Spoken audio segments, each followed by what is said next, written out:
Trois axes de communication nord-sud. Le plus ancien est évidemment la Saône.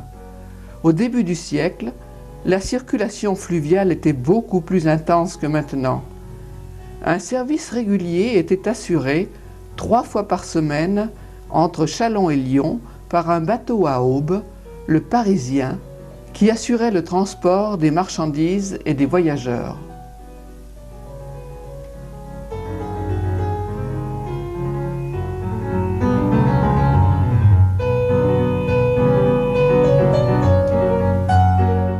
Écoutons Madame Vasile.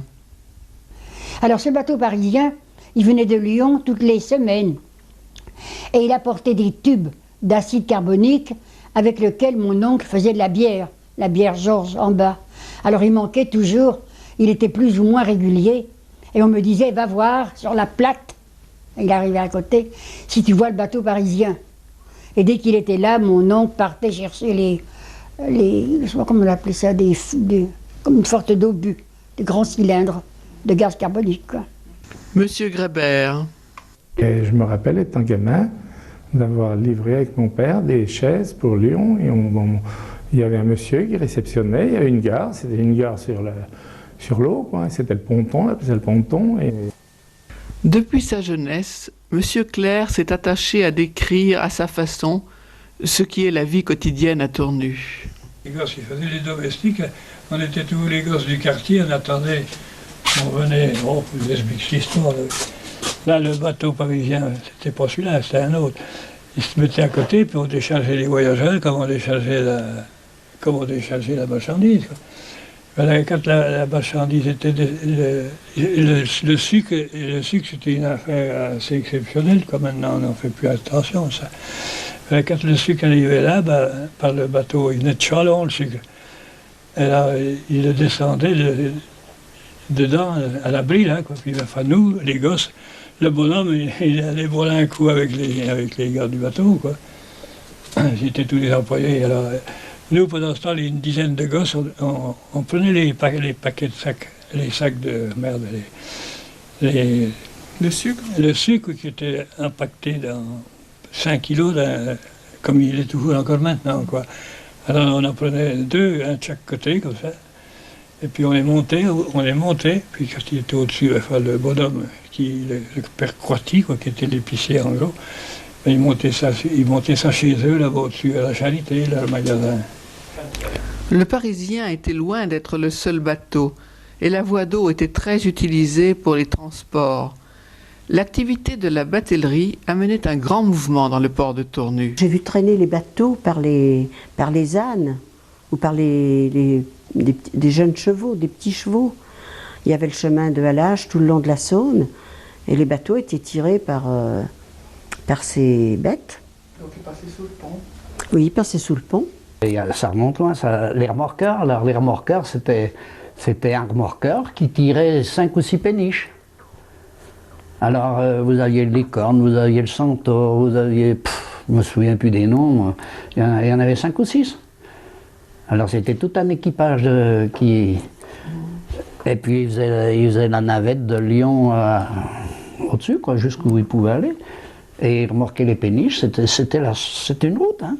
Et il fallait faire chauffer les chaudières pour faire avancer Et le soir, alors ils venaient dans les cafés, puis tout le long des quais, il y avait des cafés, et il y avait des rassemblements de mariniers, comme à la pêcherie, surtout dans le quartier de la pêcherie, parce que le quartier de la pêcherie c'était un des premiers, avec la Madeleine, certainement un des plus vieux quartiers de Tournu, et là, il y avait beaucoup de rencontres de mariniers. Mais je me rappelle d'avoir vu décharger des péniches comme ça, des sacs de 120 kilos, hein, et la planche était large comme ça. Vous savez, quand vous avez une planche qui rejoint du bateau, machin, c'est... Ouais. Alors il fallait bien prendre le coup, hein. J'ai vu des radeaux. Ah oui, une fois. J'étais gosse, papa vient vite voir, on me dit c'est un radeau, il m'avait expliqué tous ces arbres-là, les gars qui auraient avec des perches, oui. Alors une bonne partie de Tournu, des charpentes de Tournu, bon, on le voit encore dans les maisons, parce que c'est des bois qui venaient des Vosges, qui étaient amenés par la Saône depuis les Vosges, qui étaient Il y avait, à ce moment-là, ils n'étaient pas chargés sur des péniches ni rien. On faisait des convois, ce qu'ils appelaient, et c'était des bois flottés. Mais on allait, le dimanche, on allait tous au bord de Saône. Hein. C'était même pas la Garenne qu'on allait, c'était au bord de Saône. Bord de Saône, c'est allé plus tard qu'on est allé à la Garenne. Mais c'était sympa aussi. Les gens étaient assis sur le parapet. Il n'y avait pas de télé. Alors elle parlait, alors elle savait ça, elle apprenait ça à l'autre, alors elle disait, elle faisait la transmission, et tous les soirs c'était comme ça. Chacun racontait, ah, puis toi ta gosse elle était malade, et puis ça va mieux, et puis, enfin, on prenait soin des gens. Le dimanche, les gens allaient à la pêche.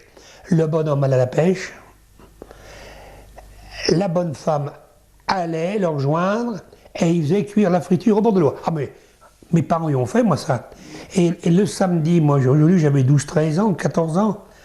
On est tout le temps sur Saône depuis l'âge qu'on nage, tout ça. Donc les parents, on était sur Saône en bateau comme les jeunes vont au stade maintenant, vous voyez. On montait le bateau là-bas plus haut, la grange plus loin. Mon père partait le dimanche matin. On laissait tout dans le bateau, les lignes, tout, il n'y avait pas de voleur. Hein. Et on montait là-haut, il pêchait, ma mère montait avec ma soeur. On faisait cuire la friture, puis il n'y avait pas, on mangeait autre chose. Et il y avait les voisins qui venaient nous... Alors on était avec nos petites charrettes et on redescendait, nous les gosses, on descendait avec le père en bateau, les femmes redescendaient avec leurs petites charrettes, mais je vous parle de 35, c'était épatant ça.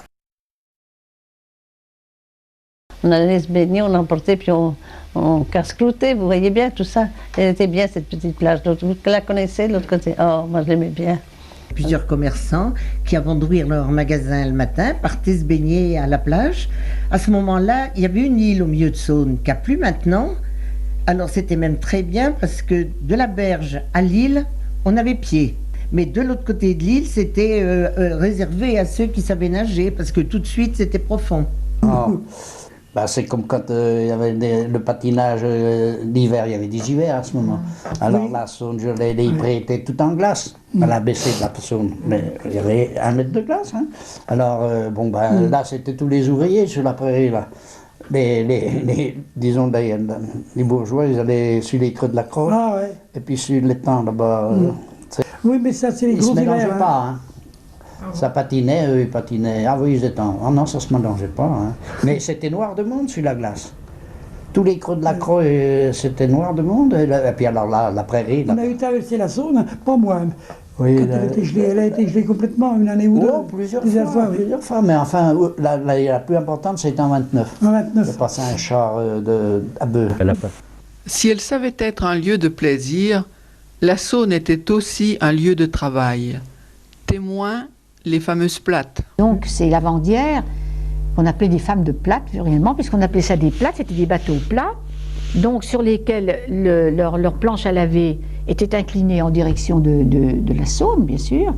Alors elles étaient sur dos à dos, il y en avait qui regardaient le large, si on peut dire, puis les autres qui regardaient le quai. Donc elles étaient un petit peu à distance, avec leur chaudron, etc. Et alors là, elles échangeaient toutes les nouvelles du pays, ce qui était vrai, ce qui n'était pas vrai. Si bien qu'on avait l'habitude de dire d'elles, elles sont bavardes, bien sûr, ce sont des femmes de plate.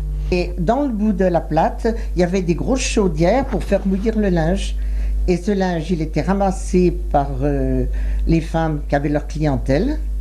Elles venaient le laver et elles leur livraient après à domicile. Eh bien, il fallait les entendre, hein. Puis c'était leur place. Hein. Puis après, quand l'évolution s'est faite, j'ai acheté une machine à laver. Oh, j'ai dit, Mme Robioni, je suis obligée de vous laisser, vous voyez, j'ai acheté une machine. Ça lui a fait d'une peine à cette femme.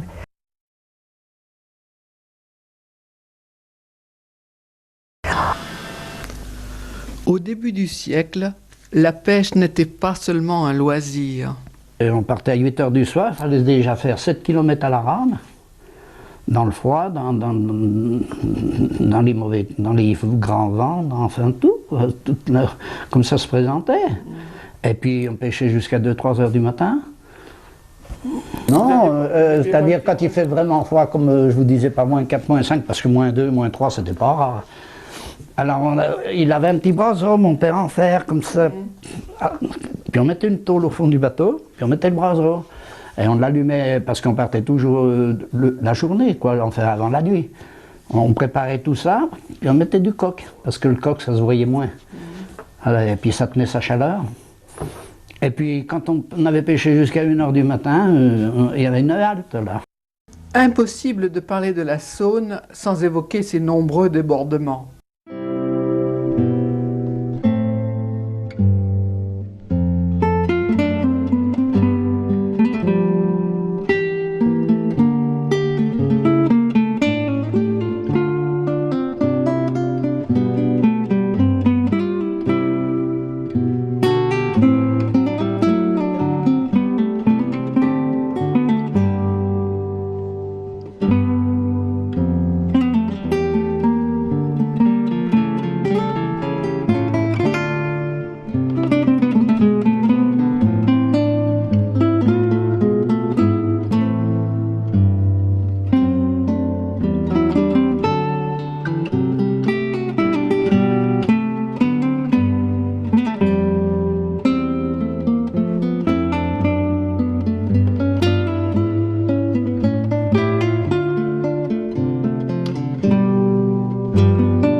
C'est en 1900 qu'ont été effectués les travaux qui ont donné au quai leur physionomie actuelle. L'élargissement de la chaussée a permis d'en faire une agréable promenade et d'y planter des arbres. Les commerces y étaient alors nombreux. Je dois vous dire qu'il y avait des boutiques aussi sur le quai, il y en avait beaucoup des boutiques, il y avait beaucoup de petites épiceries. Il y avait le long des quais, il y avait un sculpteur sur bois, il y avait un matelassier, il y avait tous les... Il y avait la maison Gravalon, marchand de vin, qui occupait les deux côtés du quai pour stocker les tonneaux, les mimuis, les réparer sur le quai.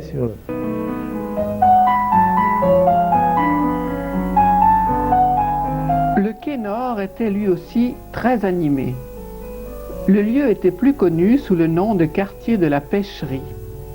Il n'a pas toujours bénéficié d'une bonne réputation.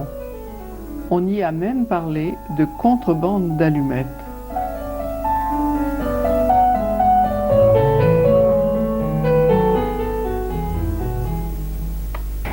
Et Madame Dard, je me rappelle d'une petite histoire qu'elle me racontait d'un élève.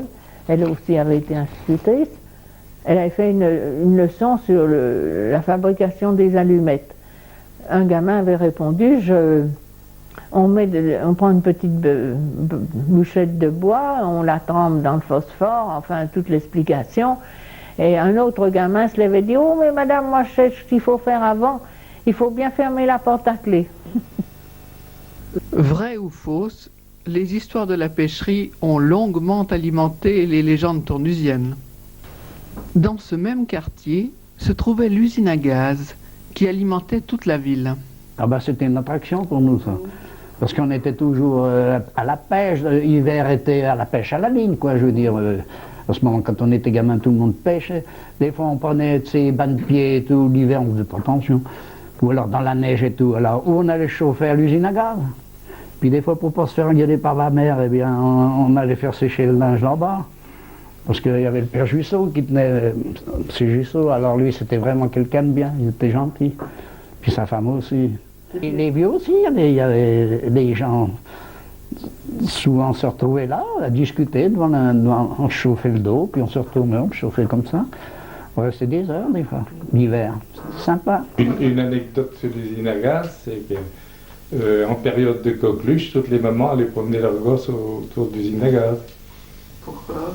Pour respirer, parce que vous savez, quand on a la coqueluche, pour respirer l'air du goudron, on a la coqueluche, on emmène les gosses en altitude. Oui. Pour que ça se passe, là, comme il y avait un changement d'air, les mamans allaient promener leurs gosses autour de l'usine à gaz.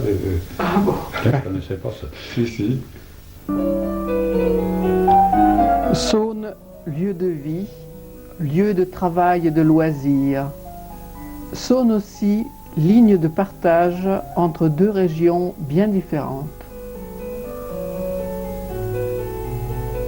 Il y avait une organisation qui faisait vivre l'ensemble des deux rives de la Saône. Et les Bressans amenaient leurs pommes de terre à la féculerie. À ce moment-là, les vignerons allaient faire campagne à la féculerie. Mais par contre, ils vendaient leur vin. Les Bressans, en somme, qui encaissaient de l'argent par la vente de leurs pommes de terre, achetaient du vin pratiquement pour leur année.